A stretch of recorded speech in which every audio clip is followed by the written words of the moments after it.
And with the most beautiful beaches, yes. Some of the, not the most beautiful, because you have to go to Rio Grande do Norte to see the most beautiful cities in Brazil. You are suspicious to talk about that, Ricardo.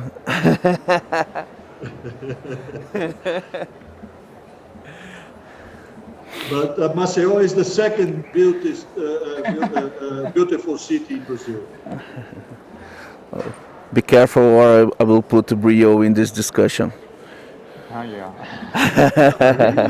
Rio is out of date.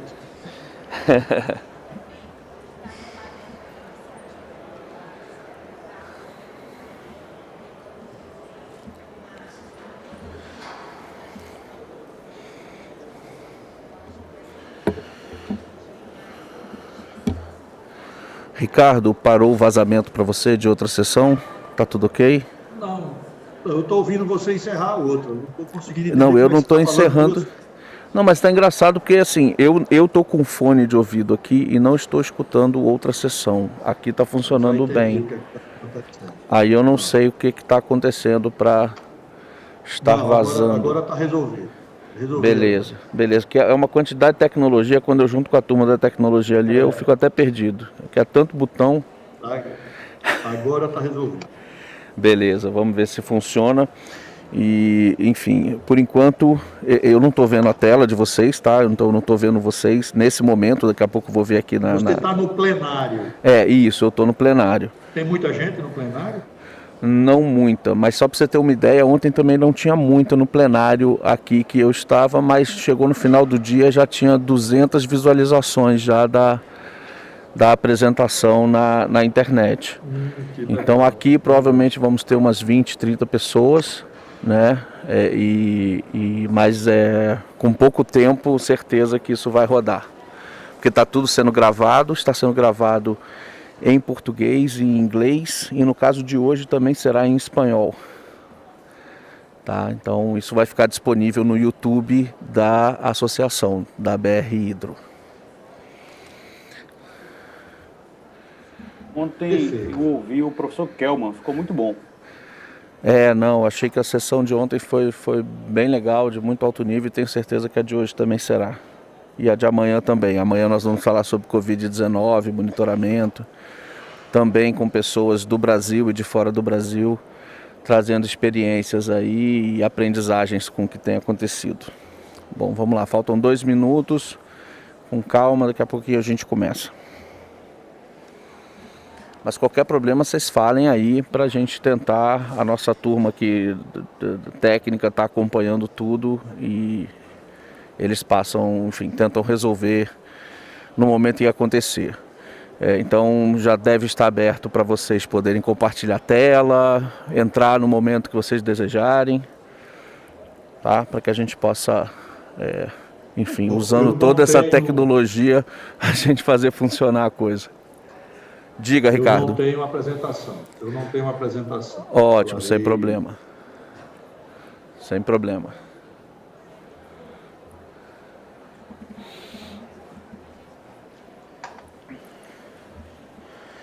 E Marie, seu último nome é Lajeune? A pronúncia? Lajeune. É isso? Sim, okay. Lajeune. Ok, merci beaucoup. Très très bien, je vais essayer de faire mon mieux. Très bien. C'est parti, je suis sûr que Erika a comprendre très bien aussi. Je ne pensais pas que ton français était si bon. Non, plus ou Bravo. moins. Plus ou moins, plus ou moins. Excellent, excellent. J'ai fait mon mieux.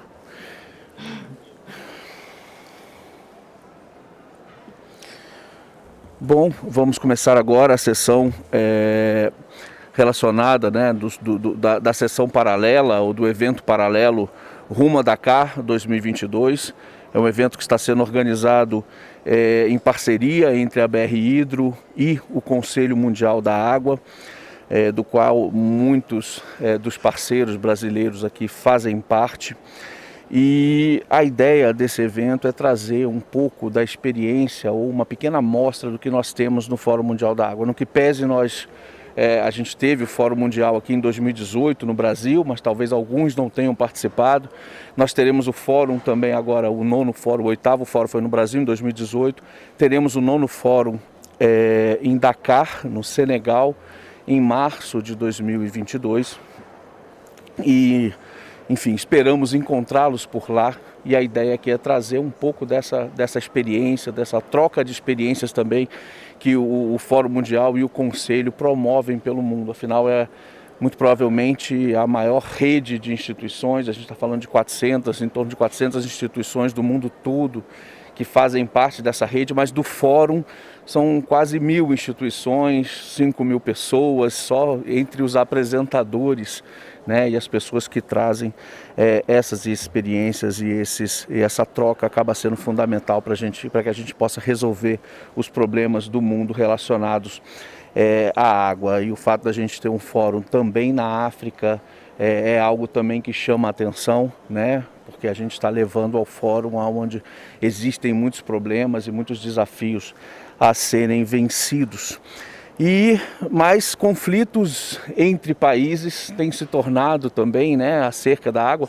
É algo histórico, enfim, vide o Nilo de antes e ainda mais o Nilo de agora. Eu não sei se alguém vai comentar sobre o assunto, mas depois a gente pode até fazer algumas considerações sobre o que está acontecendo por lá. Mas vamos ouvir aqui hoje como o Brasil lida com isso, lida com suas bacias transfronteiriças e outros países também.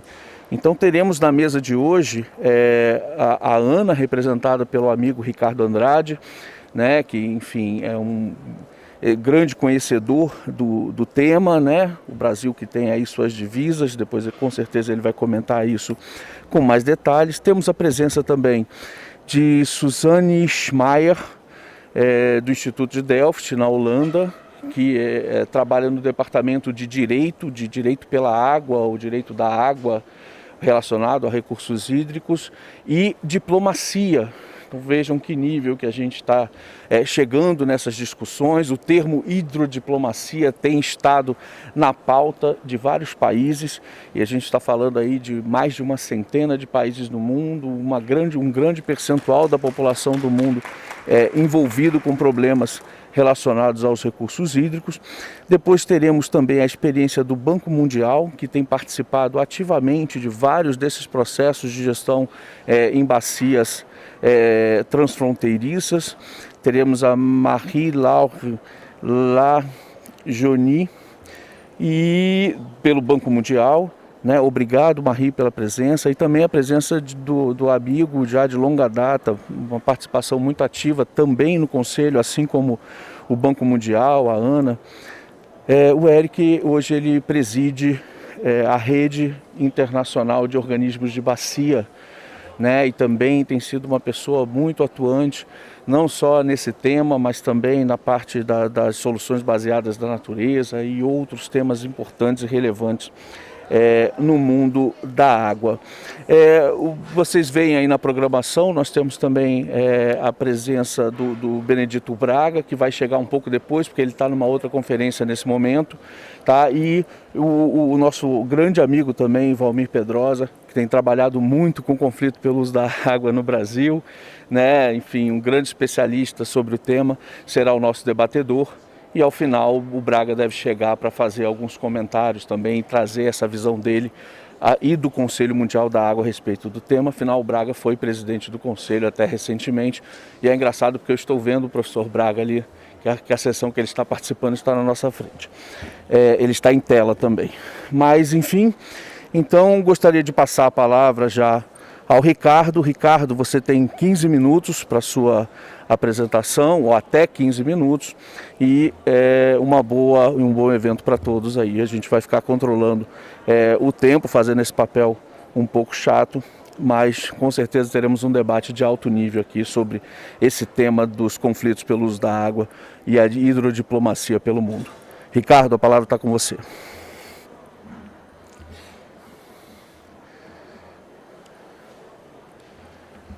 Abra seu microfone, por favor, Ricardo. Agora sim. Muito obrigado. Bom dia a todos presentes aí no 24º Simpósio Brasileiro de Recursos Hídricos. Boa tarde para Marie Lau, para Eric Tadier, Suzane. É um prazer estar aqui com todos vocês falando de hidrodiplomacia, um tema tão importante, e atuando também no desenvolvimento do caminho para Dakar, que por conta da pandemia foi adiado por um ano, mas agora está confirmado, ocorrerá em março de 2022. Não vou fazer a apresentação, eu vou fazer algumas observações, e eu queria começar trazendo aqui a peculiaridade nacional. Nós temos dimensões continentais e um modelo legal e institucional que apresenta dupla dominialidade para os rios brasileiros. Isso nos faz exercer uma permanente gestão transfronteiriça nas relações entre a União e os Estados federados. Isso é uma prática quase que minuto a minuto. Rios de domínio da União, para aqueles que não têm conhecimento, para os que têm, me perdoe, mas os rios de domínio da União são aqueles que fazem fronteiras ou passam por mais de um estado. Todos os demais rios são de domínio dos estados. Portanto, em situações, há situações em que, por questões de poucos quilômetros, nós temos água de domínio da União e nós temos água de domínio do estado. A captação de um afeta o outro, e se não houver uma gestão eficiente, cordial, diplomática, nós temos problemas de oferta de água, muitas vezes até afetando a qualidade decorrente do seu uso. E para proporcionar uma gestão adequada desta água, se faz necessário uma permanente interlocução entre os gestores, estabelecendo usos prioritários, condições adequadas de uso e de proteção, buscando sempre a segurança hídrica para as populações e também mitigando potenciais conflitos pelo uso desse insumo tão importante. Outro ponto que eu gostaria de trazer e que merece destaque é a posição do nosso país em relação aos nossos vizinhos. Ao norte, na bacia amazônica, nós estamos águas abaixo. Já ao sul, nas bacias do Paraguai, do Paraná e do Uruguai, estamos águas acima. Essa peculiar característica nos impõe a responsabilidade de atuar com equilíbrio, de forma equânime, buscando sempre a parceria para proporcionar uma melhor e mais adequada gestão transfronteiriça. Nós exigimos dos países que nos compartilham a bacia amazônica, nós temos que cumprir com os países que nós compartilhamos as bacias, principalmente do Paraná, Paraguai e Uruguai.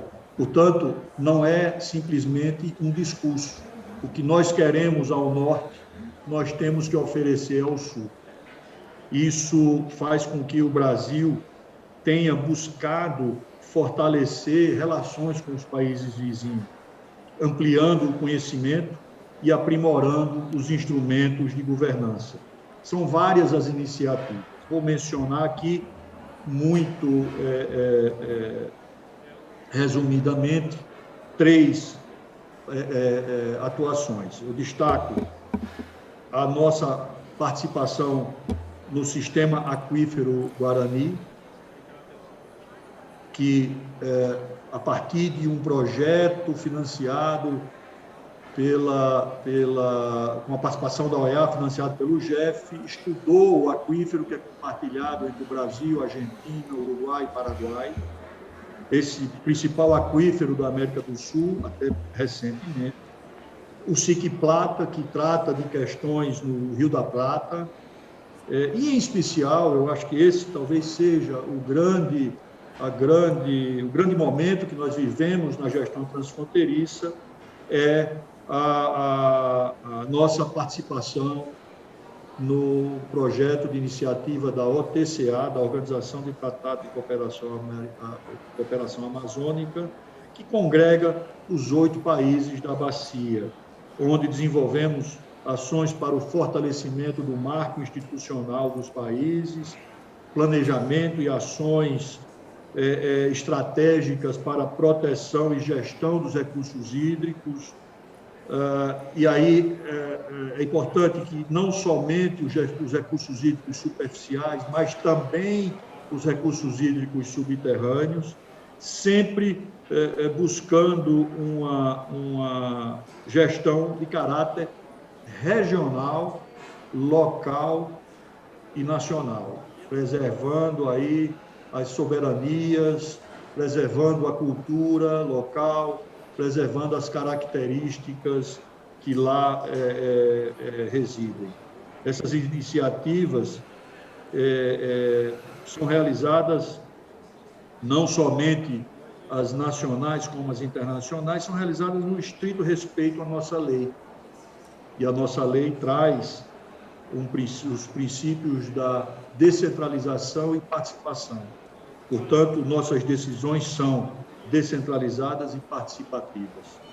E contam ainda com a valorosa participação e contribuição, quando existe, dos comitês de bacia, instância que a ANA reconhece como a mais importante na gestão dos recursos hídricos, o verdadeiro parlamento das águas. As iniciativas internacionais, por sua vez, são sempre ancoradas nos princípios estabelecidos pelo Ministério das Relações Exteriores,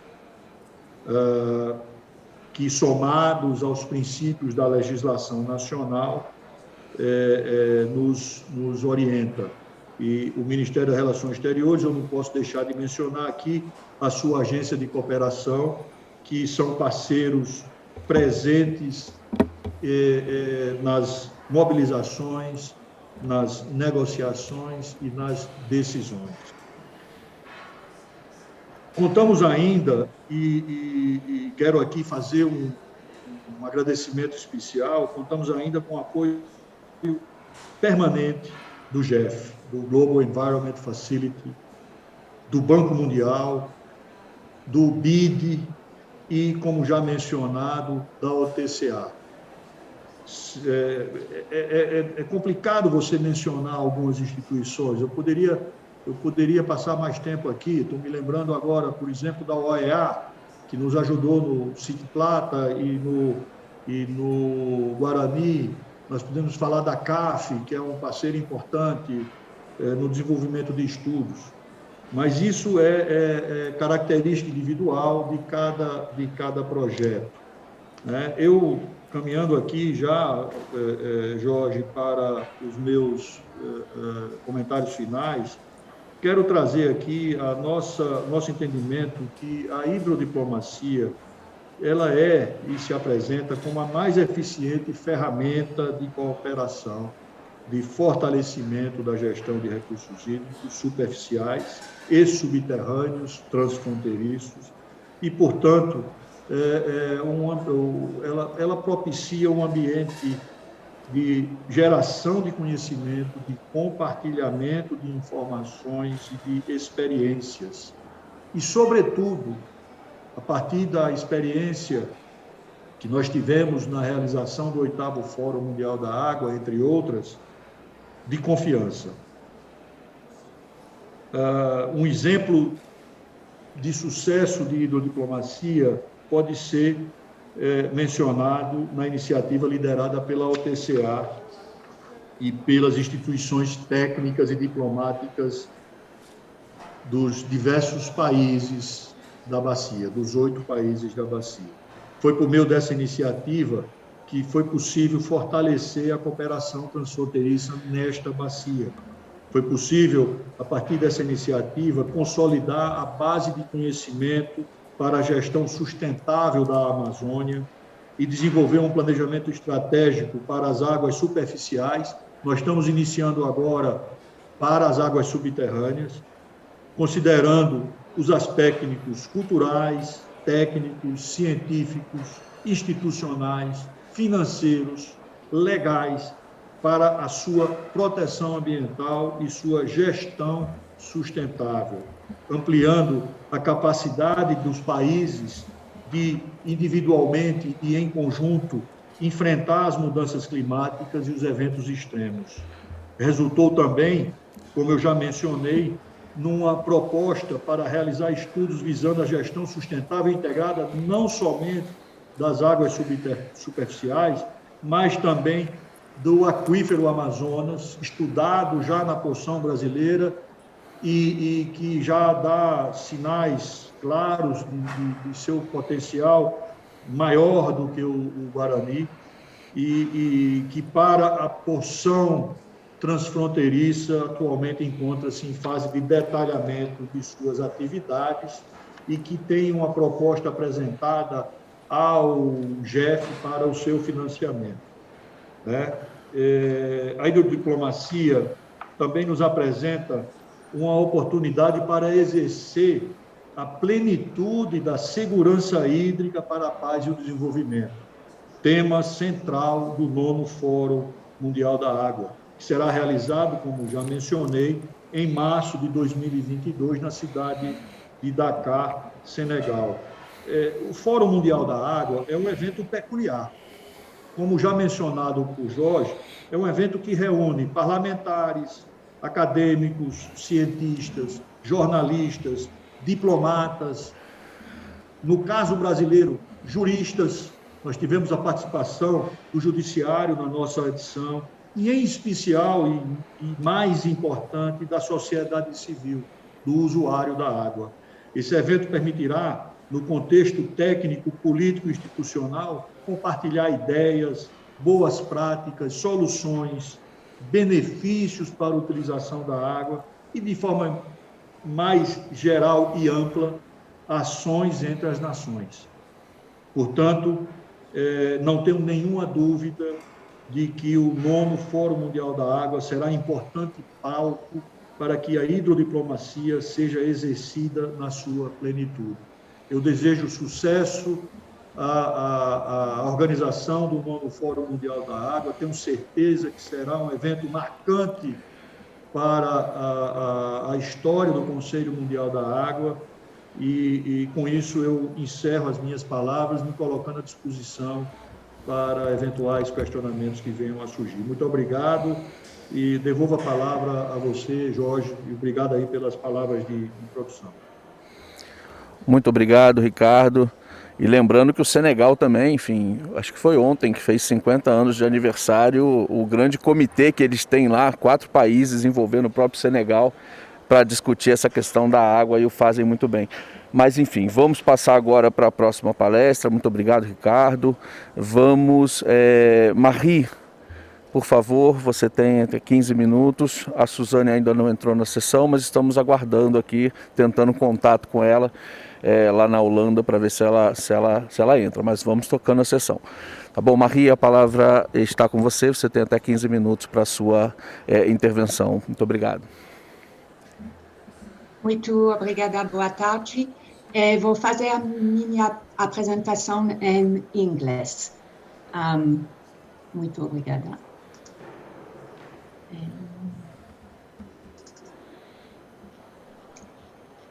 Okay, so I'm going to present the case of the Senegal Basin.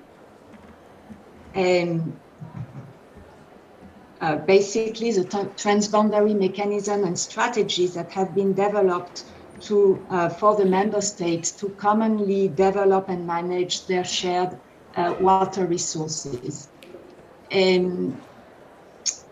So very briefly, I'm trying to go.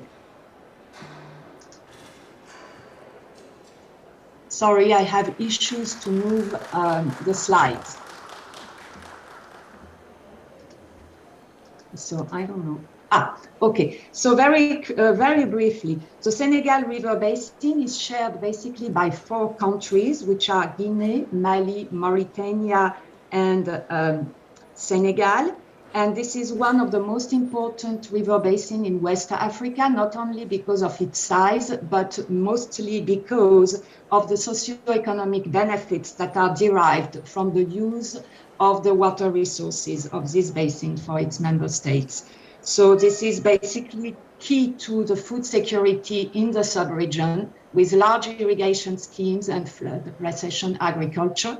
It is also key for energy security with important potential for hydropower development.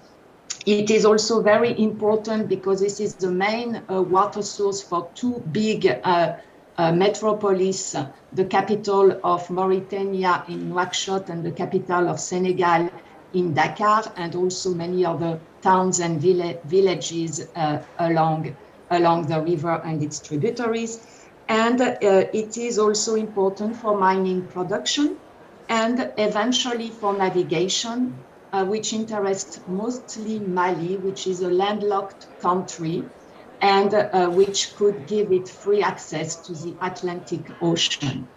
But the issue is that this basin, as most of the basin in this part of the world, is facing some challenges for the development and use of the hydraulic potential, particularly because of the very high variability in river flows, both seasonally and annually.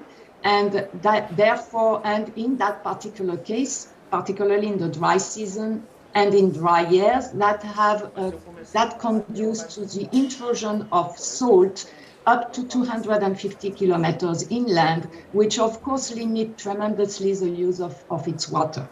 So because of all that, to develop the potential of the river, it was necessary to develop a hydraulic infrastructure to regulate the river flow and prevent the intrusion of the sea inland, but also to set up mechanisms and agreements between the countries to commonly develop and share their common water resources. Oh, I don't know why it's doing that. Okay, so what has been done? It started many decades ago. There was already, some plans and some institutions to develop the resources of the Senegal Basin. But it is really in the 70s when there was a big multi-year drought in the region that the countries of the basin decided to jointly develop common infrastructure to regulate the river. So to do that, they have over time ratified 8 international treaties. These international treaties basically create the OMVS, which is the River Basin Organization that is basically in charge of developing and managing the water resources in the basin. And it gives it the tools and the power to be able to fulfill its mandate. It also established a number of principles for the shared management of the water resources, such as the free access to navigation, the indivisible ownership of the common infrastructure, a joint guarantee for their financing, equitable and efficient distribution of cost and benefits of those infrastructure between the country, and prior notification of big project in the basin. So how it is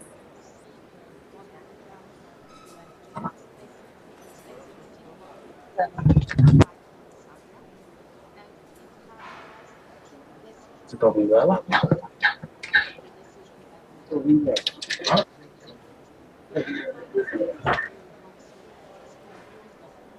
Estou ouvindo ela. Não estou ouvindo ela.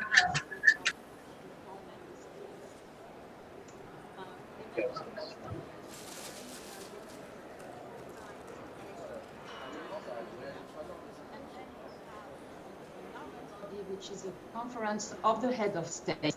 That is the highest one can imagine, because the president of each country is basically making jointly the decision for the most strategic decision for the...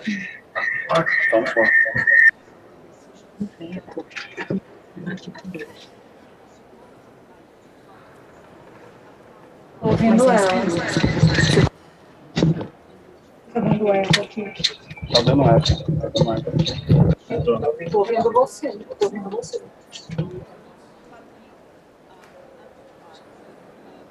O original tá chegando. Tô ouvindo você. O original, tô ouvindo você. Tô ouvindo ele. Dear Marie, bom, eu não estou te ouvindo, nem eu nem ninguém aqui, porque deu algum problema técnico. Ah, Isso, aguarde só um minutinho que a gente está tentando resolver, por favor. ok. Jorge, aqui nós ouvimos, viu? Agora eu estou escutando em espanhol. Enfim, mas tá bom, eu espero que a Marie tenha escutado. Marie, você ouviu? Faz um sinal com o dedo, por favor, se você puder, faz um ok.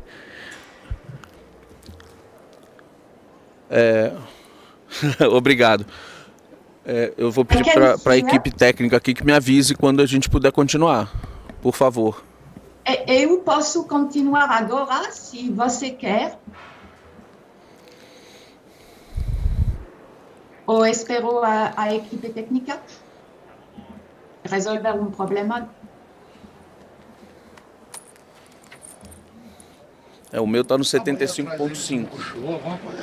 Tá ouvindo mesmo.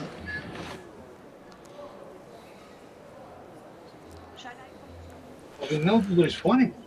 Hi, Marie. Pode Are you continuar em listening to espanhol? us? Hein? O espanhol funciona, gente? Me deem alguma resposta, por favor, aí, equipe técnica. Falar em espanhol, sim, mas pero mi espanhol está um pouco... não está...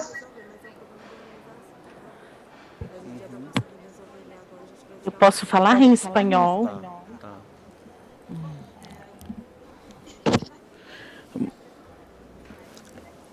A Marie tá falando lá, ela tá continuando meio que em português.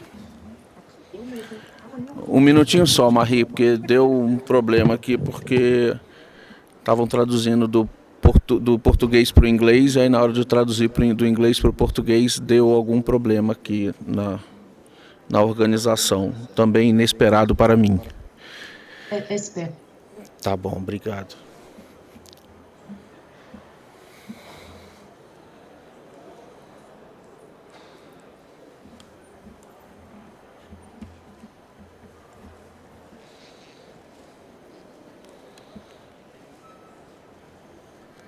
Eu estou no 75.5, o que está acontecendo no 75.5? Nada. Vai vir um outro tradutor. Tá. Sim, está vindo um outro tradutor aqui que faça a tradução do inglês para o português. Tá? Só um minutinho que já deve estar chegando para que a gente dê continuidade.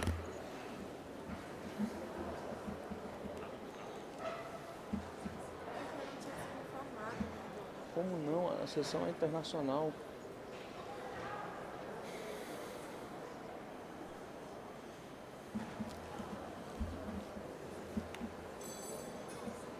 Pode falar lá? Marie, vamos fazer um teste. Pode continuar, por favor.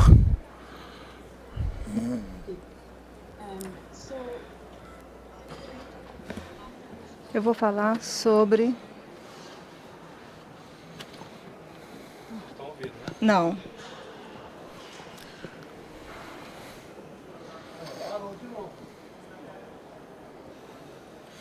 Não, vamos fazer o seguinte, eu vou pedir que você continue em inglês e peço que transmitam direto para o inglês, por favor, e eu vou tentar fazer um pouco da tradução aqui ao vivo e sem usar o microfone. Tá bom, Marie? Eu agradeço muito a Érica que está lá se esforçando para tentar, mas eu pediria à equipe técnica que volte à normalidade aqui para a gente poder continuar com a sessão, por favor.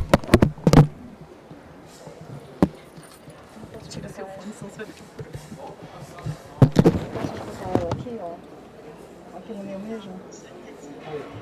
Já está ouvindo ela? Está no Aqui fone? não, 75 não. No fone, no fone da tradução, está ouvindo ela? Você está ouvindo ela no fone da tradução? Agora sim. Quer fazer? Ok.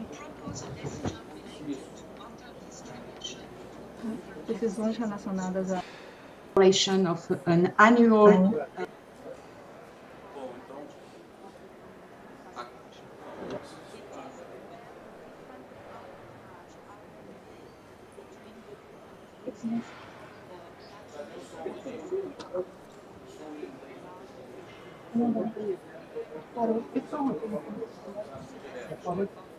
to avoid water conflicts in the Senegal Basin. And in the past years, there has been quite heated discussion because existido muitas discussões.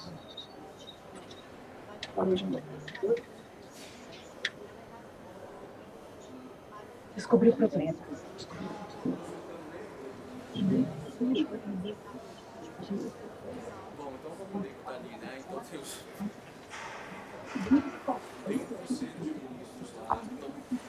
Três representantes do país e os representantes são do alto comissariado, de governo de cada um deles.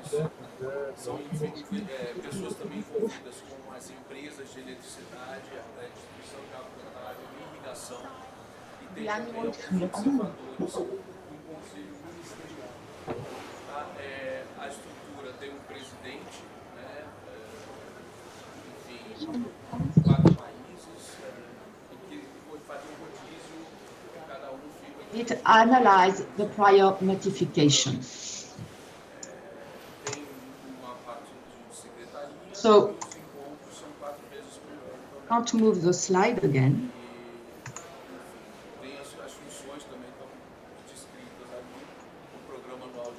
Okay, so the other consultative body is the Basin Council. So this one is also to support the decision-making of the Council of Ministers, and it includes representatives of 4 colleges from users, the municipal and regional government, civil society, and the scientific committee.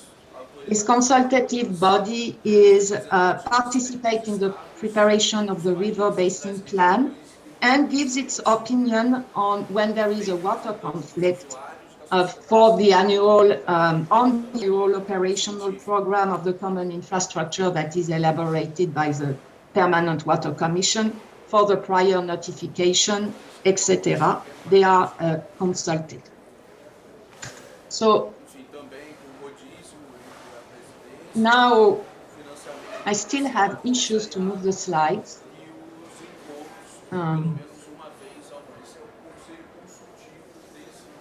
This is weird. Well, I'm going to continue without the slides, I'm afraid. So what I wanted to present next is key instruments that are being used by OMVS for the management of these shared water resources. So the first instrument is very common to most river basin organizations. It's a basin plan. And it is in the Basin Plan that are identified all the common infrastructure that will be developed during the duration of the plan, and that establish the objective for the development of the sectorial water use that will be allowed by this new infrastructure. So the plan is approved by the Council of Ministers and is prepared in a participatory manner with the River Basin Council. So another instrument, and that is one of the most important in this for the OMVS, is this common infrastructure. And there are 3 types of common infrastructure. OMVS developed, operate, and maintain this common infrastructure that belongs to the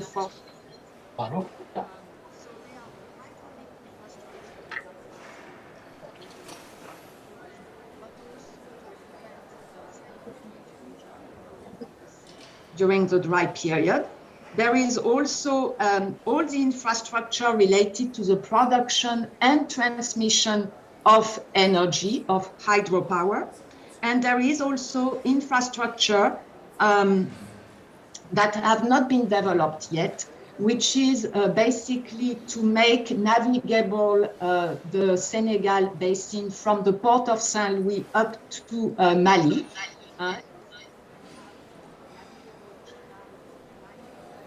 Kilometers and some ports. So all this infrastructure are considered in the current plan, which was approved in 2011 and which is about being revised. And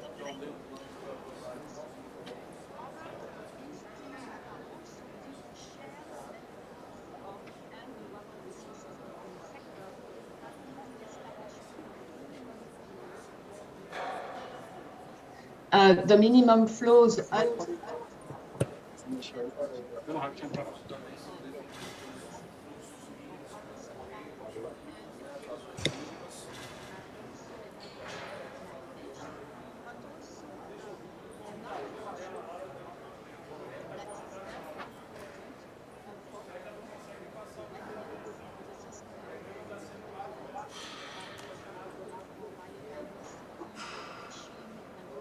groundwater recharge. And also this artificial flood is very important to be able to sustain 50,000 hectares of flood recession agriculture. Okay, so those are also elaborated, I mentioned it, by the Permanent Water Commission, approved by the Council of Ministers, and the River Basin Council has a say in them. I'm going to mention one final instrument to share the benefits and to avoid conflicts, which is a prior notification for big works. So in this case, what I wanted to show as an example was the third transfer from the Senegal River to the city of Dakar, which was under construction until recently, and which required notification and authorization from OMVS, because it's a big amount of water, and it could have impact on the overall water resources of the region. Now, up to now, I just talked about instruments to share the benefits of the basin. There is a last instrument I wanted to mention, which is an instrument to share the costs, of the development, partially, but mainly of the operation and maintenance of the common infrastructure.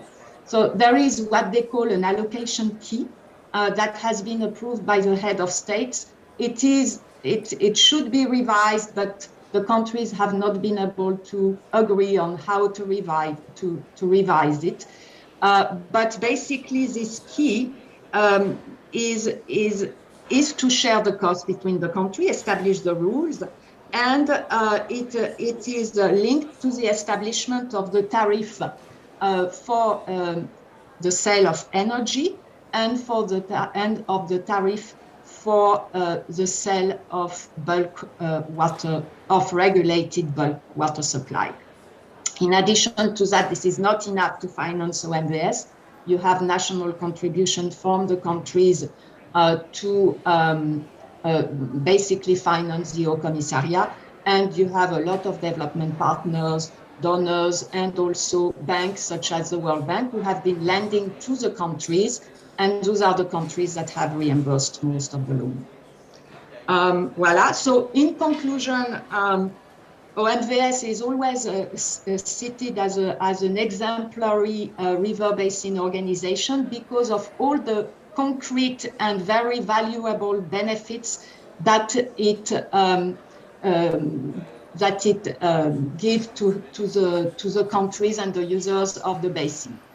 And because of that, and I wanted to show 2 slides, but I'm not going to be able to, because of that, the model has been replicated or tried to be replicated in other basins in West Africa. Most of the transboundary model in West Africa is based on this model of establishing a strong river basin organization and having a common infrastructure to develop, operate, and maintain.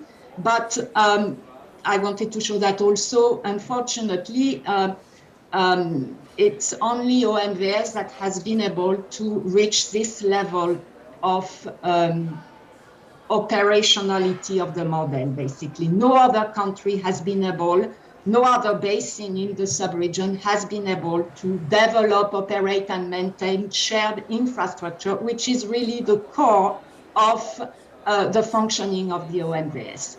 And well, you know, it brings a conclusion that, or a lesson that, like everybody is saying all the time, but basically that there is not one model for every basin, that the model really depends on the context, the physical context, but also the political context of its member states. So I'm going to end this. Thank you very much. And sorry for the issues with the slides and with the language. I hope you have been able to understand a little bit of what I wanted to present. I have to sorry, Marie.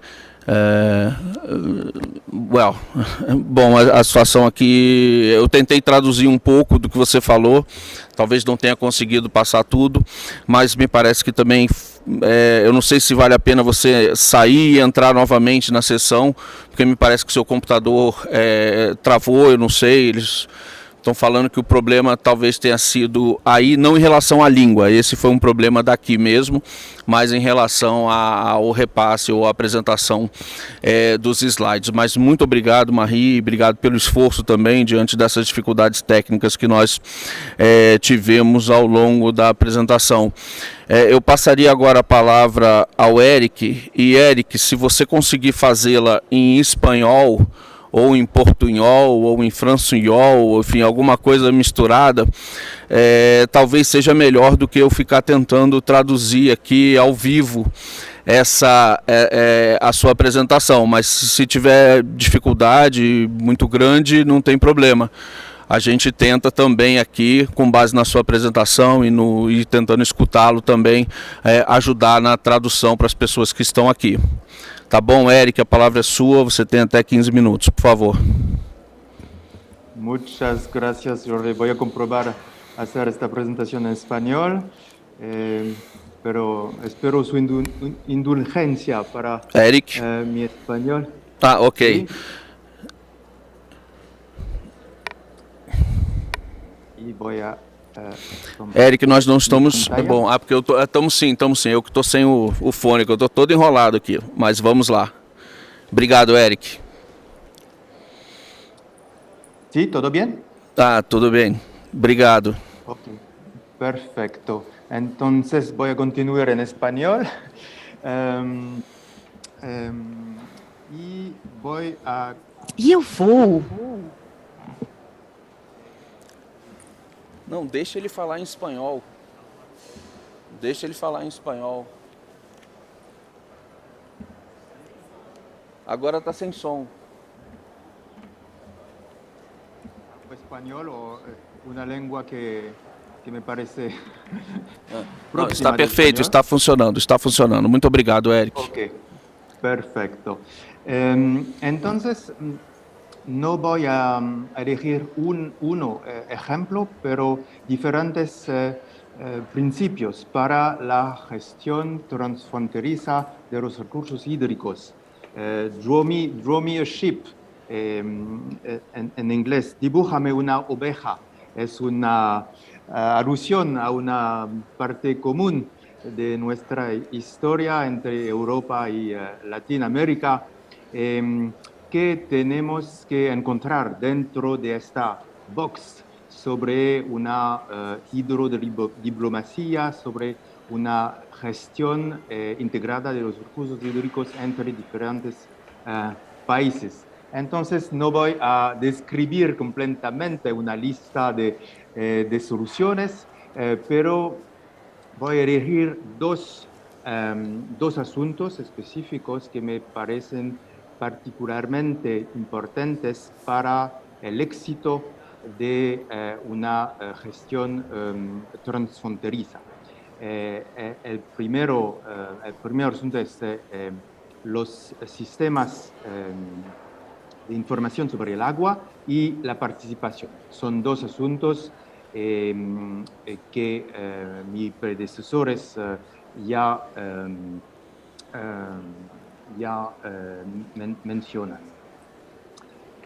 Los sistemas de información sobre el agua, como los llamamos aquí en la red internacional de los organismos de cuenca, es un tema importante que no es nuevo. Desde la producción de los datos al sharing, al compartido de estos datos para decisiones públicas, eficiencias para una buena gestión de los recursos hídricos. Tenemos una handbook sobre este asunto.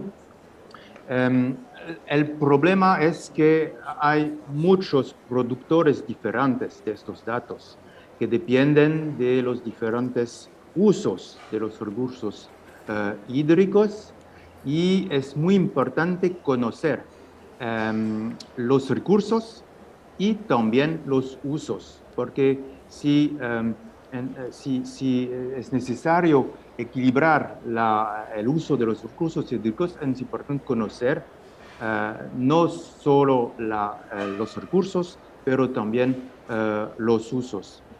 Y es difícil conocer estos datos, y voy a enforzar dos principios que me parecen importantes relacionados a estos sistemas de datos. La importancia de adresar el público y también las personas encargadas de la decisión. Y es un problema importante, creo que los datos son producidos para profesionales de la gestión del agua, pero el uso de estos datos, el uso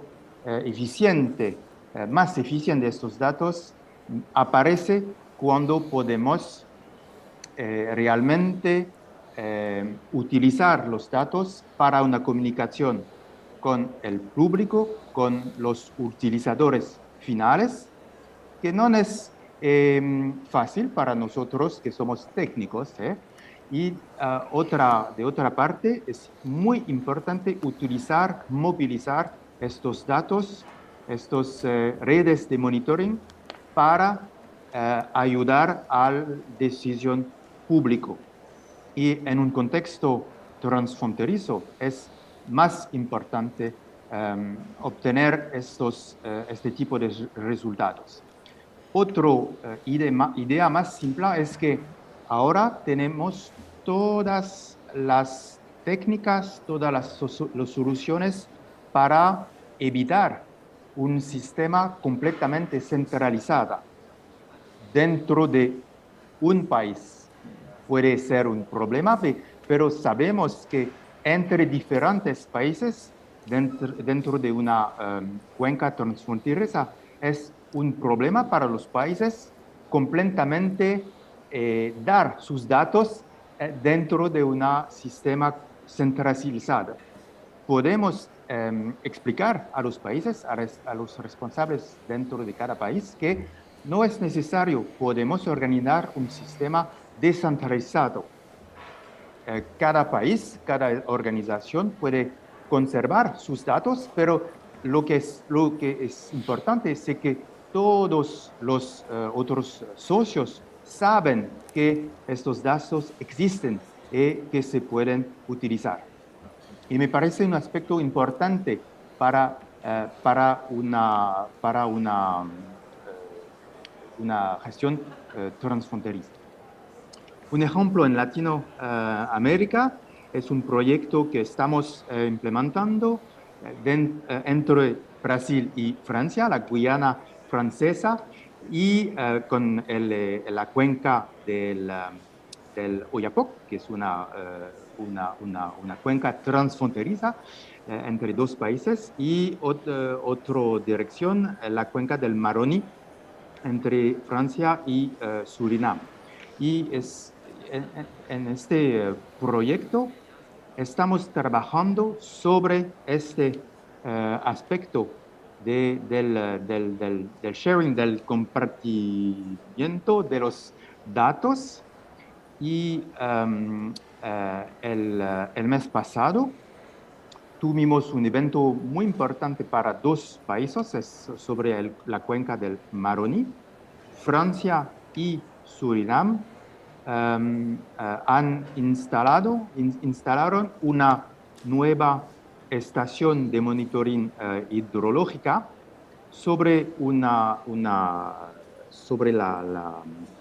el río Tapanaoni, que es un tributario muy importante del Maroni. Es un ejemplo de esta posibilidad de compartir entre dos países una estación de monitoring, que es una primera etapa para construir una información compartida y confianza dentro de los dos países. Y sabéis que hay muchos problemas que no están completamente clarificadas entre Francia y Surinam sobre estos aspectos de una gestión transfronteriza. Otro ejemplo, en África, la cuenca del Congo, que es el 12 más importante cuenca en el mundo. Aquí podemos ver dos maps. La primera describe la situación en 2000 con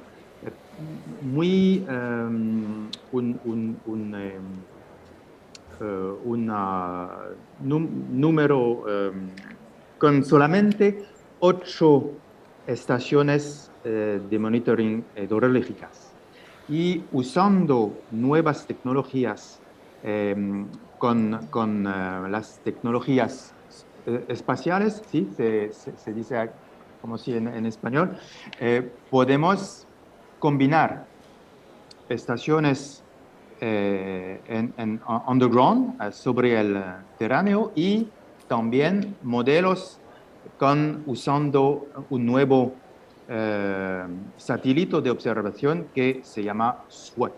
Entonces, con esta nueva tecnología que está compartida entre los diferentes países de esta cuenca, podemos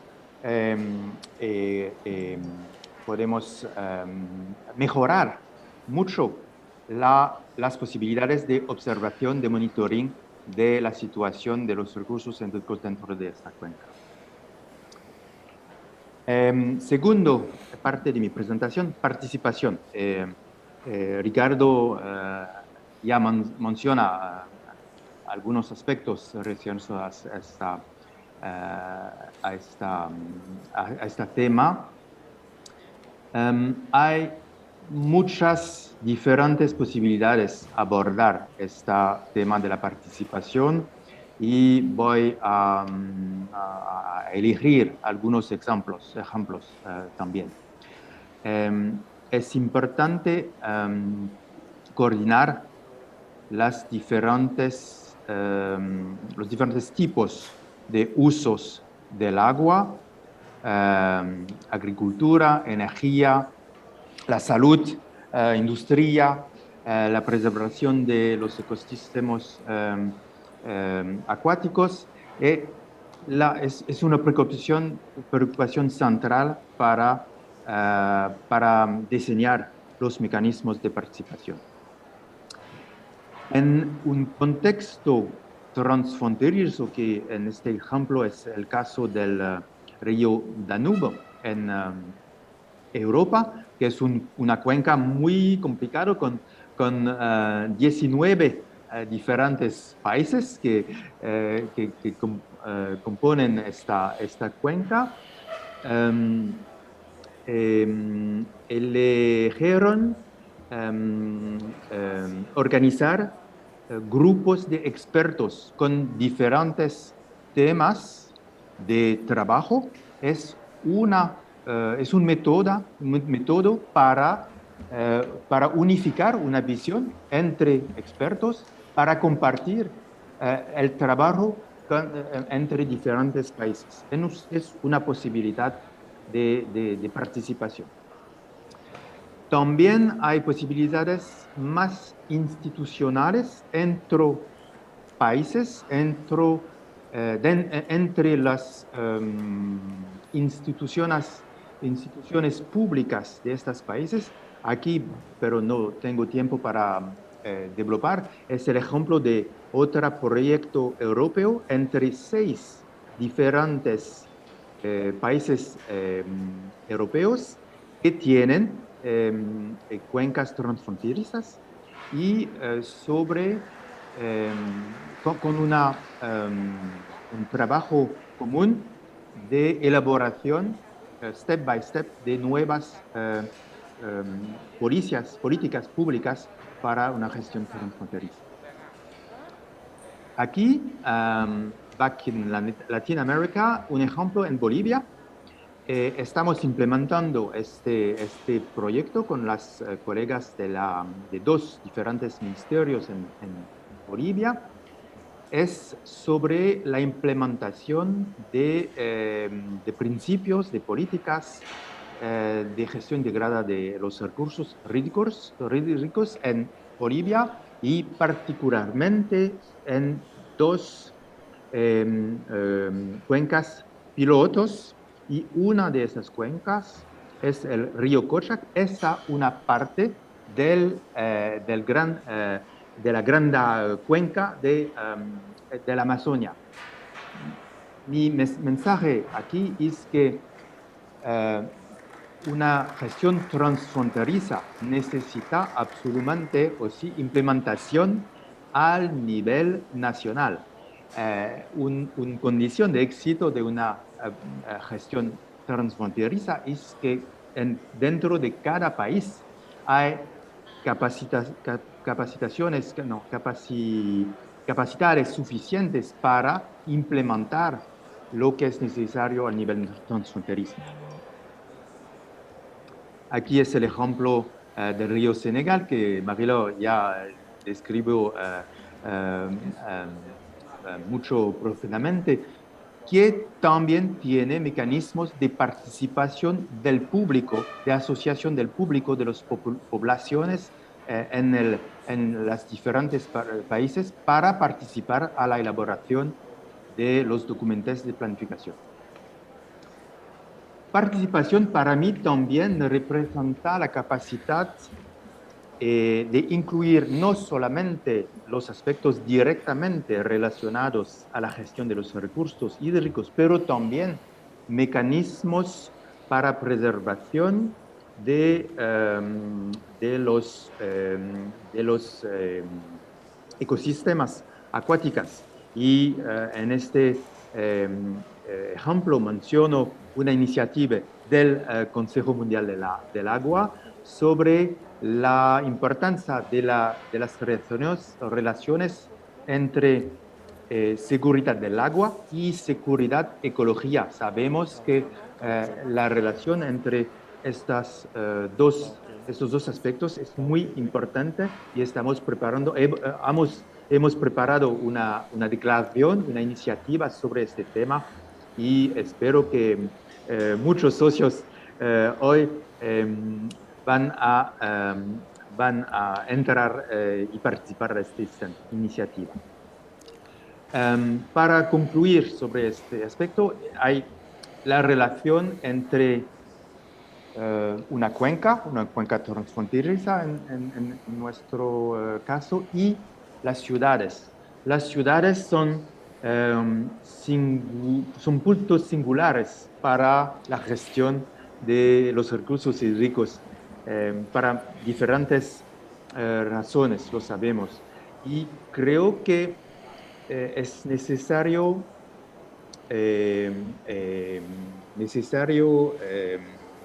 adresar, construir una gobernanza más eficaz para esta relación entre el nivel de cuenca y los niveles de las ciudades. Para concluir, voy a mencionar el próximo Foro Mundial del Agua, que muy probablemente va a incluir un día, diferentes sesiones dedicadas a la gestión por cuenca, a las organizaciones de cuenca, y porque sabemos que hay dos SDGs, dos objetivos de desarrollo sostenible que son sobre este tema, 6.5.1 y 6.5.2, y vamos a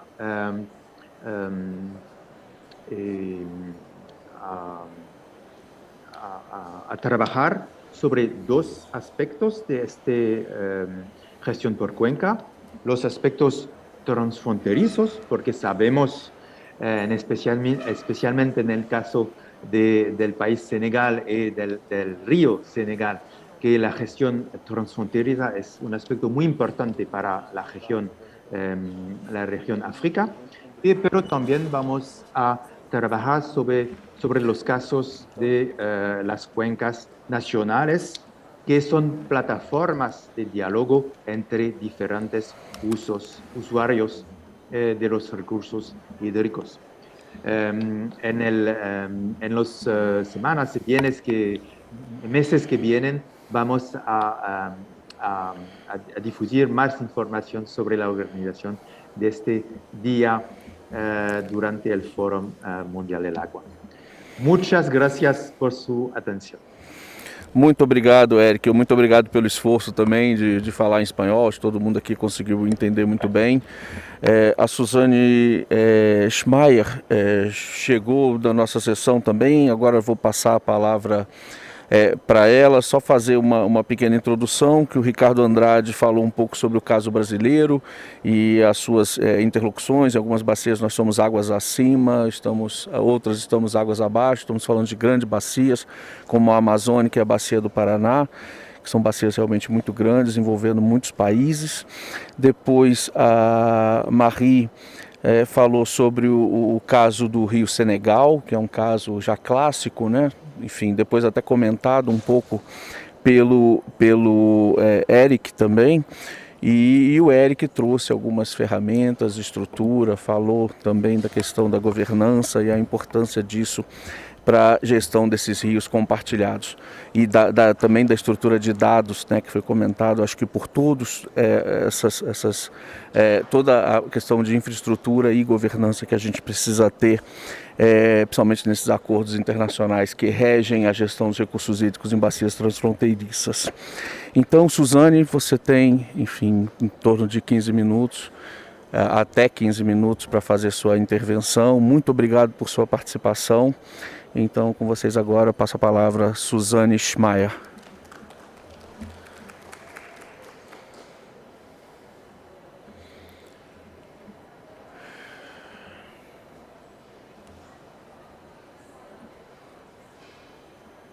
I know that's okay. Okay, I see someone nodding. That's good news. I was trying to learn Portuguese as we go, but haven't made a lot of progress in the last minutes. So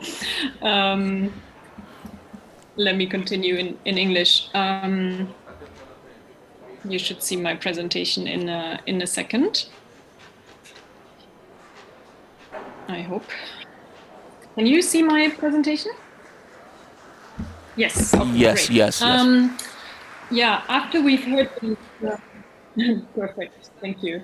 After we've heard these amazing examples from around the world, from Latin America, from Africa, also from Europe, from the Danube, of how cooperation works and how important basin organizations are, I thought I'll maybe take a little bit of a step back and talk to you about conflict, cooperation, and how we can better understand those. Because why do we ultimately have IWRM? Why do we have basin organizations? It's because we want to prevent conflict over shared water, and we want to foster cooperation.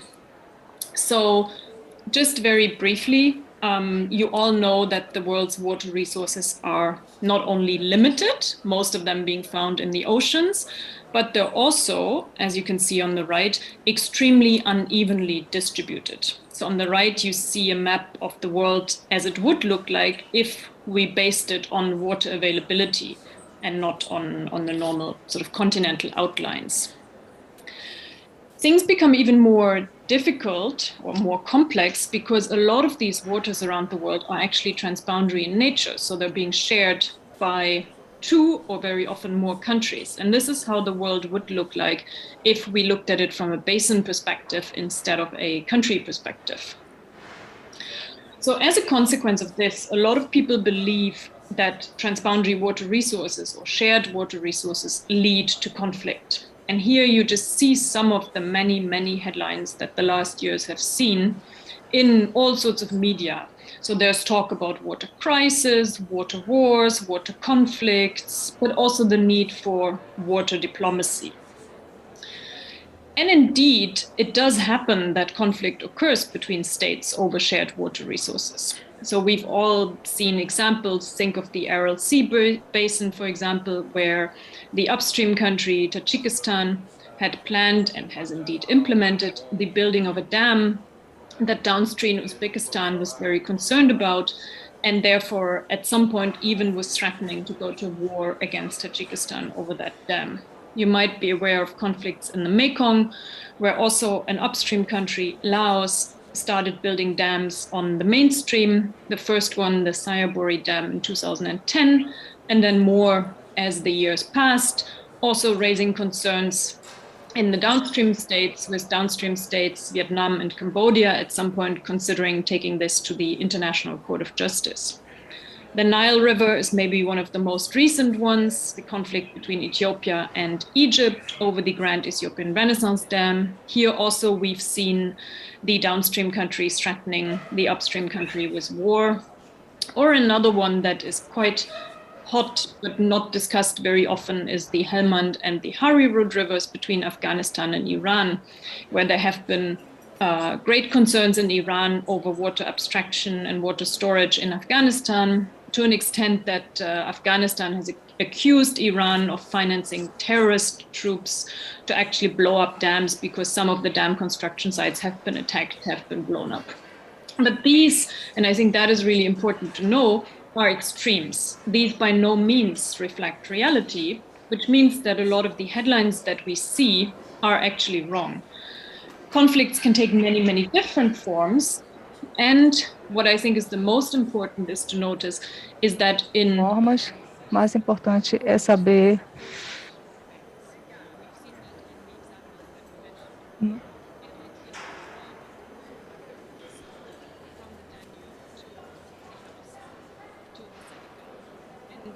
really when we do see conflict around the world.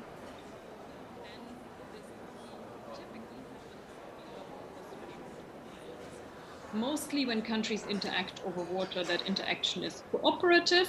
And if it is conflictive, it tends to be verbal disagreement, diplomatic tensions, maybe there's a deterioration of economic relations, trade relations.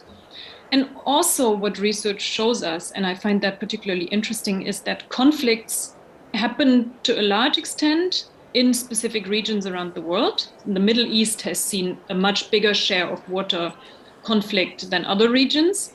And you can imagine that that is related to things that have nothing to do with water. And I think the other important point is that conflicts tend to occur, where the vast majority of them tends to occur around water allocation and infrastructure projects. So something where riparian states perceive things as a zero-sum game, where it's something about, if I build the dam, you might not get the benefits. Or if you build the dam, I might suffer from negative environmental and social impacts. Whereas other topics such as water quality, navigation, flood protection typically lead to cooperation anyway. What we see overall is that states acknowledge in the vast majority of cases that cooperation is more beneficial than conflict. Or putting it the other way around, the reasons for why countries end up in conflict rather than cooperation, in spite of knowing about these long-term benefits, that is typically because they value short-term gains, maybe speaking to some constituencies, elites trying to stay in power, short-term water needs that need to be fulfilled. They're being valued higher than long-term considerations. Very often that has to do with issues that have nothing to do with water, talking geopolitics in the Middle East, as I mentioned earlier. And it is also very much related to institutions or the lack of institutions. So Marie-Laure and Eric have both mentioned basin organizations and have given various examples. And that is really something that we know makes a difference. So the absence of such institutions is something that often explains conflict, especially conflict in a more severe form. So what do we need to do if we want to know where and when and at which intensity conflict occurs over transboundary waters? And we want to know that because we want to prevent the conflict, or we want to mitigate it, and we want to ensure that cooperation persists and that we can help the different basins in actually moving towards cooperation. And if we want to understand that, we basically need to look at three dimensions. Obviously, the water or the environmental side, hydrological conditions. We know, of course, that in a water-scarce region, there might be different struggles than in a very water-rich basin, such as the Congo that Eric mentioned. We know that land use changes or the impact of development, such as dams or irrigation schemes, can play a role. We also need to understand the conflict side. So we want to know what type of conflict is it. As I said earlier, it's hardly ever violent. Where is the conflict? How long has the conflict been there? Is it maybe related also to other things, general bilateral tensions between the countries? But most importantly, we want to know what happens in between. So which factors determine whether scarcity or an infrastructure project in an upstream country actually leads to conflict? And this is what's the most difficult to understand. But what we know there is that conflict tends to occur if the system as a whole, so the basin, for example, is not able to deal, doesn't have the capacity, the adaptive capacity to deal with any change that's happening in the basin. So then what we know is that's all about strengthening a system's capacity to deal with change. And how do we do that? The previous speakers have talked about it. It's about integrated water resources management. It's about building and strengthening basin organizations. It's about establishing benefit sharing schemes and supporting this. It's about joint projects that show the countries that cooperation doesn't make me better off in the long run. So I think it's important to keep this in mind as sort of a framework of thinking. Because, and I want to keep it quite short, because these are my concluding messages, cooperation is much more than the absence of conflict. Cooperation can provide benefits that go beyond just avoiding conflict. So we can think of it in two steps. First of all, we want to avoid conflict between states, but actually we want more. We want long-term cooperation, joint infrastructure projects, joint benefits being generated, the populations in the basins benefiting from better water supply, maybe the ecosystem benefiting from better protection and reduced negative impacts, economies growing. But in order to do that, it's not enough to just prevent conflict. Cooperation needs to be implemented over time. And for that, intervening factors, especially governance mechanisms and institutions, are of particular importance. And I think that has become quite clear in the previous presentations. And I hope that with my very short interventions, I've put a framework around that can help us maybe structure our thinking and maybe guide us through the discussions, which I will do my best to follow in Spanish or Portuguese. Thank you very much, everyone. Thank you very much, Suzane. Obrigado, Suzane, por sua apresentação. E agora eu passo a palavra ao nosso debatedor, Valmir Pedrosa, por favor. Você tem até 15 minutos. Se puder antecipar um pouco, eu agradeço, para que a gente possa terminar, enfim, sem um atraso ainda maior em função dos problemas técnicos que nós tivemos. Mas obrigado, Valmir. A palavra é sua. Obrigado, Jorge, pelo honroso convite. Muito feliz de estar aqui com nobres colegas, o Jorge, o Ricardo, a Marie, o Eric e a Suzane.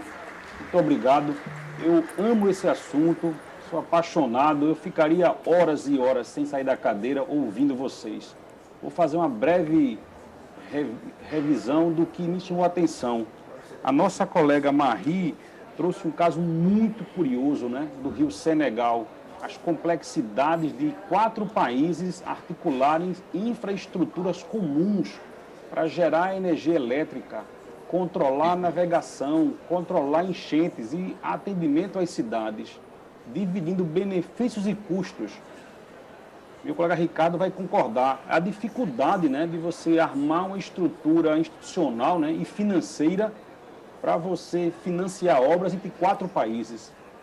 O Brasil tem o caso de Itaipu, imagine 4 países, então é um caso notável. E o que me chama a atenção e que mais me dá prazer de estudar esses temas internacionais é porque, Ricardo, Marie, Eric, né, e Suzane, o Brasil tem muitos desses problemas, né? A Marie falou de uma intrusão salina de quase 200 quilômetros. É uma barbaridade, né? Uma intrusão desse porte. Fato que a gente vê aqui no Brasil, no Rio São Francisco e também no Paraíba do Sul. Então é muito interessante. Eu fiquei muito impressionado com a apresentação da Marie e especialmente quando ela, no final, ela disse que não há um único modelo, né, Marie? Cada situação tem um modelo por causa da diversidade. Então, muito obrigado, Marie. Belíssima apresentação. O meu colega Eric, que apresentou um assunto muito importante, né? A questão de sistema de informações, né? E a participação nessa montagem. Então, ele tratou de casos muito interessantes, né? O caso do rio Marrone, aqui no Suriname, entendeu? E discutiu a questão de você, entre países distintos, você ter bancos de dados distintos e como você integrar isso, né? Ele apontou que, na opinião dele, né, a gente não devia ter uma estrutura centralizada, né, e descentralizada, harmonizando esses dados. E, especialmente, né, Eric, a chegada dessa informação de maneira clara, precisa, para quem vai tomar decisão. Então, não só para quem acompanha, né, como para as mesas decisórias do assunto. Então, acho que você falar de sistemas de informação compartilhados e da participação nesses sistemas foi muito interessante. Eu fiquei muito impressionado com o que você falou. O rio Danúbio é um rio muito complexo, como você mesmo disse, né? 19 países, né, desembocam lá no Mar Negro, uma grande complexidade, especialmente pela assimetria econômica entre os países da bacia, né? Tem países mais desenvolvidos, tem países menos, e você gerar compromissos com essa desigualdade não é simples. O caso da Bolívia, que você tratou, muito interessante, até porque a bacia que você tratou faz parte da bacia amazônica. Certamente deixou o Ricardo de olhos antenados, né, de como isso pode ser capturado para a OTCA. E, especialmente, por último, para deixar o caso do Eric, né, a questão da preservação dos ecossistemas. Adorei ter ouvido de você essa atenção. O caso do Ricardo, meu colega brasileiro, foi muito bom ouvir o Ricardo, que é sempre um grande baluarte no Brasil, né? Tratar do Brasil, a sua especificidade, da dupla dominalidade, muito importante. Citar, né, Ricardo, a questão do Brasil na bacia amazônica é o país da foz, na bacia do Prata é o país da cabeceira. Isso é muito importante, né? Citar as bacias, as águas brasileiras subterrâneas, né, que a gente compartilha com os países, é o outro grande desafio. E agradecer ao Ricardo de ter tocado no caso da OTCA, né, onde a gente congrega 8 países para uma bacia que não tem rival, né? No mundo não tem rival. ninguém pode comparar. A bacia amazônica não tem um paralelo no mundo. Então, fiquei muito feliz também com o que o Ricardo falou, especialmente para os planos que o Brasil tem. Eu chamaria a atenção só de que agora a ANA criou, junto com o TCA, né, o ORA, não é isso, Ricardo, né? Uma plataforma que dispõe os dados da bacia amazônica, então muito bom. Inclusive o colega Eric deveria conhecer, porque é o tema que ele trabalha. E por último, para não me alongar demais, eu queria falar da Suzane, queria parabenizar a Suzane. Eu já estive lá em Delft, na Holanda, uma belíssima escola de Hidrodiplomacia, né, da ONU. Ela falou de casos notáveis como o Aral, o Mekong, o Rio Nilo, né, o Afeganistão e o Irã, que dividem águas. E ela deu um recado que eu acho que é o que eu dou também quando eu falo, é que, apesar dos conflitos, prevalece a cooperação, né? A cooperação prevalece. E quando o conflito permanece, o que tem havido é tensão diplomática. E a gente não tem visto casos que a beligerância, né, acontece pela água. Porque a tensão acontece, mas o caminho natural nosso é a cooperação, cooperar pela água. Então, assim, eu achei muito interessante ela falar disso, especialmente quando ela fala da dificuldade de você alocar água de infraestruturas compartilhadas. Então, eu não podia estar mais feliz, aprendi muito com nobres colegas de todas as partes do mundo e eu saio enriquecido. Muito obrigado ao Ricardo, ao Marie, ao Eric e à Suzane e especialmente ao Jorge pelo convite. Jorge, lhe dou a palavra para você conduzir o processo. Muito obrigado. Não, muito obrigado, Valmir. Eu gostaria de saber se alguém do público tem alguma pergunta a fazer, porque se não tiver, eu tenho. Alguém quer fazer alguma pergunta? Não, eu gostaria, assim, diante de tudo que a gente viu, a gente sabe que a tensão, por exemplo, na bacia do Nilo, está muito grande no momento, né? A gente já viu algumas declarações ao longo desses últimos períodos muito preocupantes para nós que trabalhamos com água, né? Com a construção do GERD, né? Do grande, o gigante reservatório etíope da Renascença. Né? Então eu gostaria de saber, diante de todo esse embasamento que nós temos aqui entre os participantes dessa mesa, o que esperar, né, de uma discussão como essa que está acontecendo hoje. E aí eu sei que aqui todos têm uma atuação internacional muito forte, que acompanham esses casos, até por ser da área. Como vocês estão vendo isso? Porque, enfim, a preocupação, eu acho que do mundo hoje está voltada para um dos principais conflitos, eu acho que é esse. Então eu gostaria de ouvi-los rapidamente, cada um que queira falar. Por favor, vamos pela ordem, não sei, enfim, mas quem quiser, por favor, se apresente para fazer algum comentário sobre isso.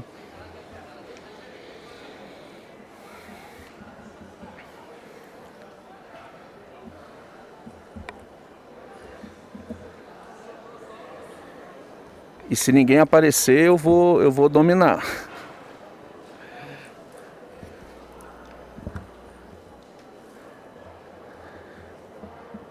Por favor, enfim, Suzane, você tem alguma coisa a comentar sobre isso? Eu sei que Delft tem trabalhado nesse assunto, alguns professores de lá, como o professor Peter, enfim. Então, Suzane, por favor, você pode fazer algum comentário sobre o que você tem ouvido, visto e está esperando para o caso da discussão sobre o conflito lá no Nilo?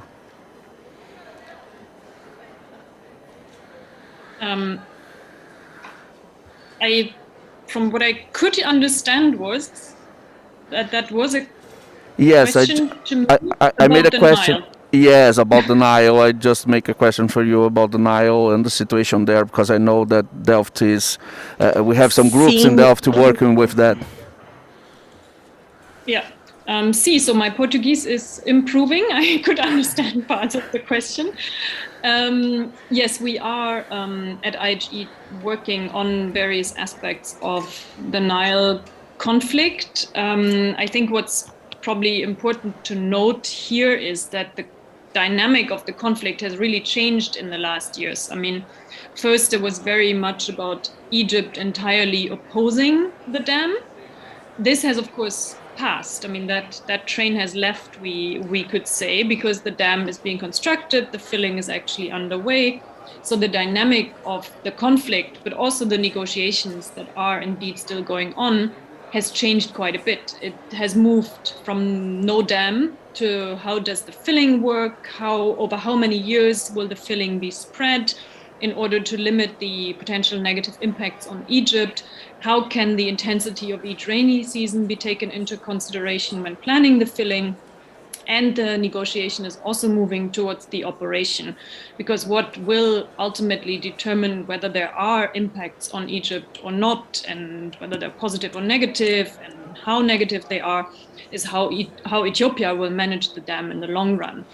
And what I find interesting to observe is, of course, this changing dynamic where, as the construction and the project progresses, the bargaining power of the downstream country, of course, also changes significantly, and how the dynamic of what's being discussed changes. And I think what's, for me, without going into any of the, let's say, more confidential details, what for me the main lesson here is, if cooperation had been more successful, if negotiations had been more successful from the beginning on, instead of engaging in such a stalemate between the countries for a long time, that I think was driven by a lot of things that had to do more with, for example, Egyptian domestic politics than water, we would be in a different situation. And I think the outcome for everyone involved in the Blue Nile Basin would look very different. So on hindsight, for me, the main lesson is, if cooperation had been successful earlier, the outcomes would be way better, which I think also supports what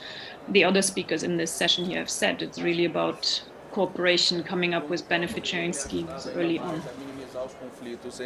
Nessa região. Thank you very much. Thank you, Suzanne. Alguém mais gostaria de fazer um comentário sobre o caso do Nilo? Você também, Valmir, fique à vontade. Eric, tem alguma coisa a comentar sobre o caso do Nilo? Tivemos um evento do Conselho recentemente lá, tivemos o evento do Cairo recentemente também, porque eu acho que o Egito, enfim, além do Sudão, também estão bem incomodados com a situação dessa barragem. Eu daria uma palavra, Jorge, por favor. Sim, por favor, Valmir. Atenção no caso do Nilo, né? Primeiro é que o Nilo e a Etiópia não têm fronteira física, porque entre eles tem o Sudão. Então veja aqui como a água obriga você a cooperar. Depois, cerca de 70% da água que chega no Egito vem do rio Nilo Azul, que é o Nilo que está sendo barrado pela barragem. E essa barragem ela é a maior do continente africano. Ela pode acumular 72 bilhões de metros cúbicos. Para comparar com o Brasil, seria 3 Sobradinhos. E se você fosse encher de maneira rápida, seriam 3 anos de fluxo do rio.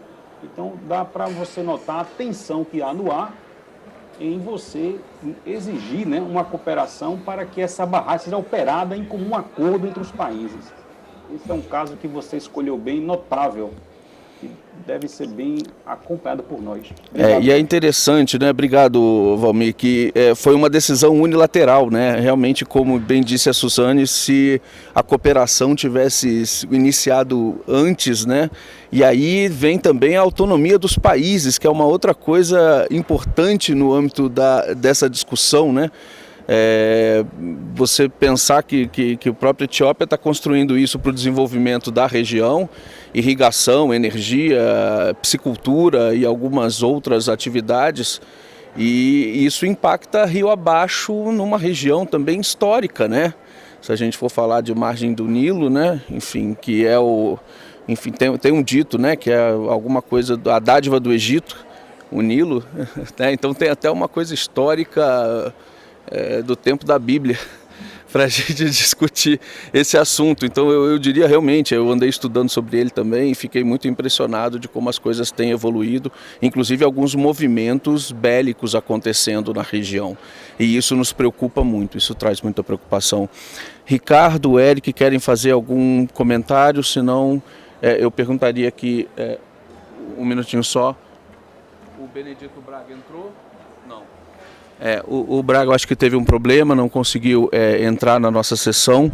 Então eu passaria até para as palavras finais de cada um. Então vamos seguir a ordem aqui. Se vocês quiserem fazer algum comentário sobre as falas, sobre a discussão, por favor, fiquem à vontade. Eu pediria só que cada um fale por não muito mais que 1 minuto, para que a gente possa encerrar a sessão nos próximos 5 minutos.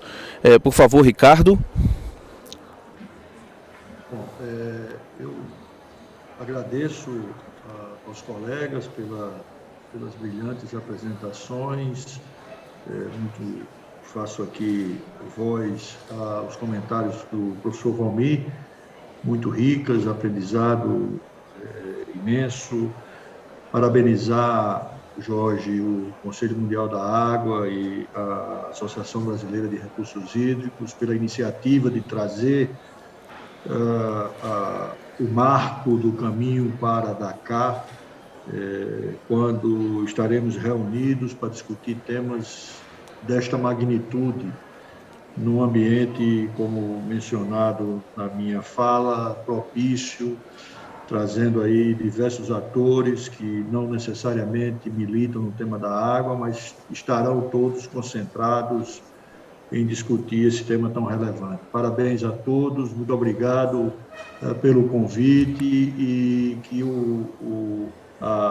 as demais sessões ou a próxima sessão sobre o Conselho também tenha êxito e que o simpósio seja, como sempre, o grande evento sobre recursos hídricos no Brasil. Muito obrigado, Ricardo. Passo a palavra agora a Marie.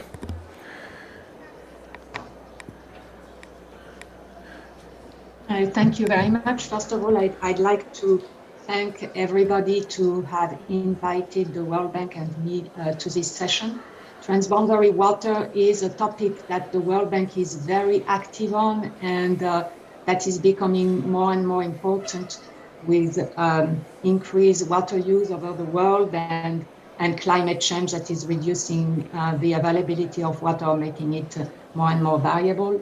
So yes, I think we are not finished talking about it, and I hope that in the forum in Dakar, it's going to be a very important topic to discuss, because also in Africa in particular, most of the water are transboundary. Thank you very much. Thank you, Marie. Obrigado, Marie. Enfim, obrigado por sua participação. Realmente o Banco Mundial, a gente sabe da atuação que ele tem em diversas bacias do mundo, ele vem acompanhando de perto. Tem uma publicação bastante recente da Jennifer Sara, com um parceiro também do Banco Mundial, discutindo sobre os problemas, limitações e aprendizagens, que eu acho que vale a pena para todo mundo procurar essa publicação que está disponível na internet para dar uma olhada sobre esse tema também, porque a ideia, inclusive, de trazer essa discussão para cá, como bem disse o Ricardo e o próprio Valmir, isso nos traz exemplos e coisas boas que a gente pode aplicar também dentro do nosso território aqui no Brasil. Afinal, nós somos um país continental, nós temos vários países dentro do Brasil, como se assim fosse. Por favor, Eric. Thank you, Jorge. Just a few words to confirm that we have a lot of positive stories to share at the scale of transboundary basins. There are a lot of successes that can be disseminated and reproduced and implemented depending on the conditions of its context. That's important to explain that it's possible to organize a peaceful and sustainable and effective transboundary management of water resources. And it's the right moment, and thank you again to our Brazilian colleagues for the organization of this session of today. It's the right moment to prepare, to reinforce messages with the horizon of the next World Water Forum in Dakar, since we are supposed to be on the road to Dakar right now. So I would encourage each and everyone here in this session to consider this event of the forum in March in Dakar as a right moment, a right place for messages to be shared and for experiences, positive experiences and positive lessons to be shared in order to raise the profile, raise the attention towards what can be accomplished through transboundary approaches. Thank you. Thank you very much, Eric, and thank you for your effort to speak Spanish. It was nice. Thank you. And now, Suzanne, please, you have 1 minute for your last words in this event. Yeah. Thank you. I will not repeat what Marie-Laure and Eric have said. I would just like to add, I mean, I totally agree with what both of you said.